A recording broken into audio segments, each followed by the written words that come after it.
Praise the lord. Welcome to showers of blessing. దేవుని కృపలో భద్రపరచబడి నూతన దినంలో ప్రవేశించాం.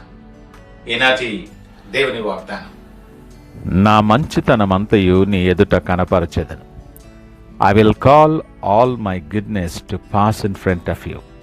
నిర్గమకాండం 33వ అధ్యాయం 19వ వచనం.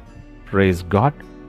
ఈ నూతన దినములో దేవుడు మీ కొరకు సిద్ధపరిచిన ప్రతి దీవెన ఆకాశపు వాకిళ్ళు విప్పి మీ మీద కృమ్మరించునుగాక.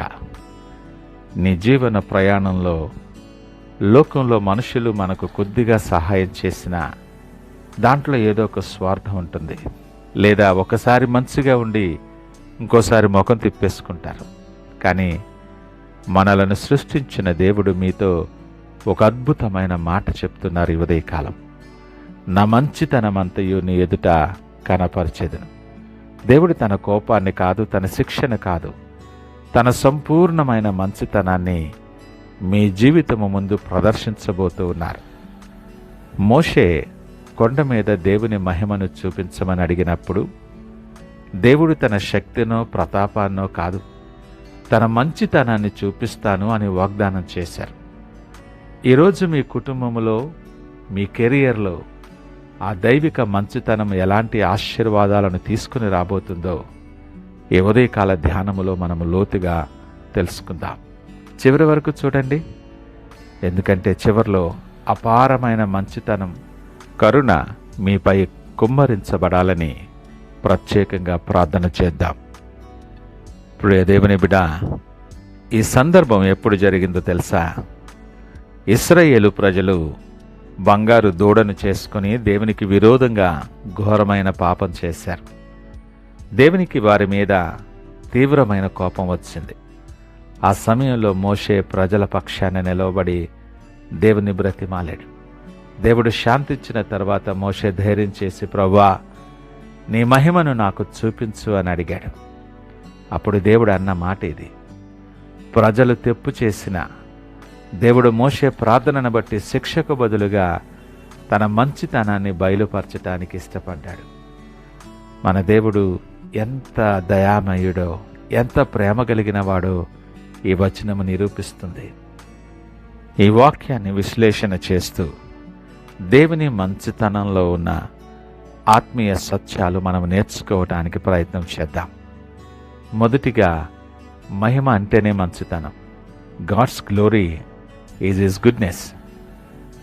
మోషే దేవుని మహిమను చూపించమంటే దేవుడు నా మంచితనాన్ని చూపిస్తాను అన్నాడు.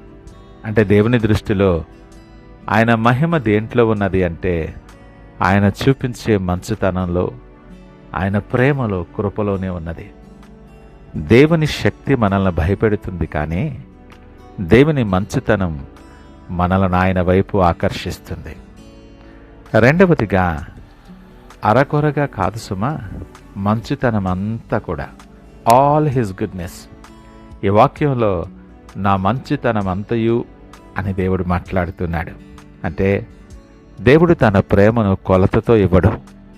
నీ జీవితంలో ఏ కొరత లేకుండా నీ హృదయము నిండి పొర్లిపోయేలా ఆయన తన మంచితనాన్ని చూపిస్తాడు.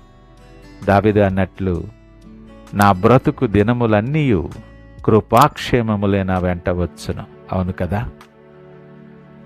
అంత ప్రేమ కలిగిన దేవుడు. మూడవదిగా, సార్వభౌమాధికారము కలిగిన కృప, సోవరిన్ గ్రేస్ అండ్ మెర్సీ అని అంటున్నాడు కదా.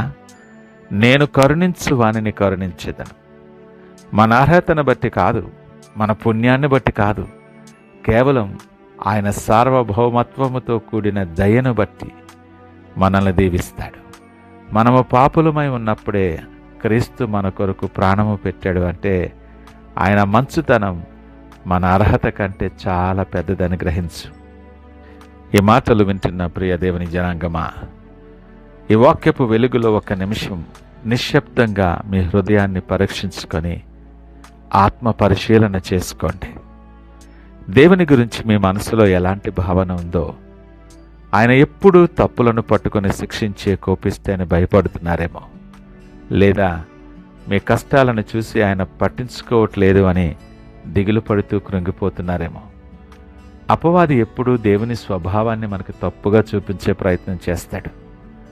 నువ్వు పాపం చేశావు, దేవుడు నిన్ను ప్రేమిస్తాడా, నీకు మంచి చేస్తాడా అని మనకు నూరు పోస్తూ దేవుని నుండి దూరం చేయాలని చూస్తాడు. ఆ అపనమ్మకు ఆలోచనలన్నీ ఈ దినమే మనం విడిచిపెడదాం. దేవుడు మోషేకు తన మంచితనాన్ని చూపించినట్లు ఈరోజు మీ ఎదుట కూడా ఆయన తన మంచితనాన్ని ఉంచటానికి సిద్ధంగా ఉన్నారు. మీ గతకాలపు తప్పులను బట్టి కృంగిపోక ఆయన కృపాసనము దగ్గరికి రండి. ఆయన మిమ్మల్ని క్షమించి తన కరుణతో నింపాలని ఇష్టపడుతున్నాడు, ఆశపడుతున్నాడు. ఈరోజు మీ చుట్టూ ఉన్న పరిస్థితులు ఎలా ఉన్నా సరే, నీ నేపథ్యం ఏమైనా సరే, నోరు తెరిచి నా దేవుడు నమ్మకస్తుడు, ఆయన నా జీవితంలో తన మంచితనాన్ని చూపించబోతున్నాడని విశ్వాసంతో పలకండి. ఆ ప్రకటన మీ హృదయంలో కొండంత నెమ్మదిస్తుంది. ఇది అనుభవపూర్వకముగా తెలుసుకోండి. ప్రియదేవుని బిడ్డ, దేవుడు తన సంపూర్ణ మంచితనాన్ని నీ జీవితంలో కనపరుస్తాడు అని మీరు నమ్ముతుంటే ఇప్పుడే కామెంట్ సెక్షన్లో lord let your goodness overwhelm in my life అని టైప్ చేయండి. ఆయన కృపను చాటండి.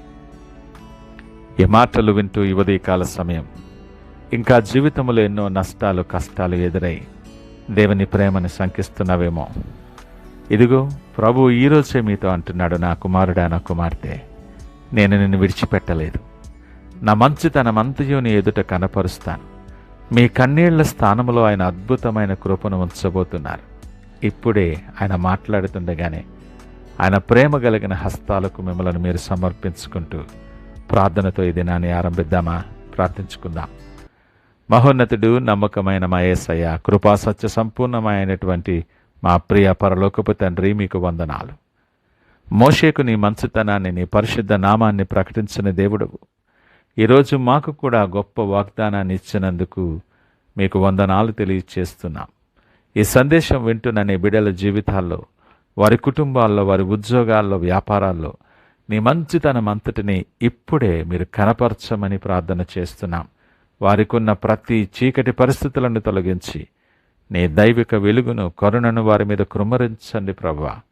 ఏ అపవాది శోధనలు వారిని తాకకుండా నీ అగ్ని కంచి కావలి ఉంచి నీ దయగల హస్తముతో కాపాడి మీరే మహిమ, ఘనత, ప్రభావాలు పొందుకొనమని యేసు పరిశుద్ధ నామమున అడిగి వేడుకొంచున్నాము తండ్రి. ఆమేన్. God bless you.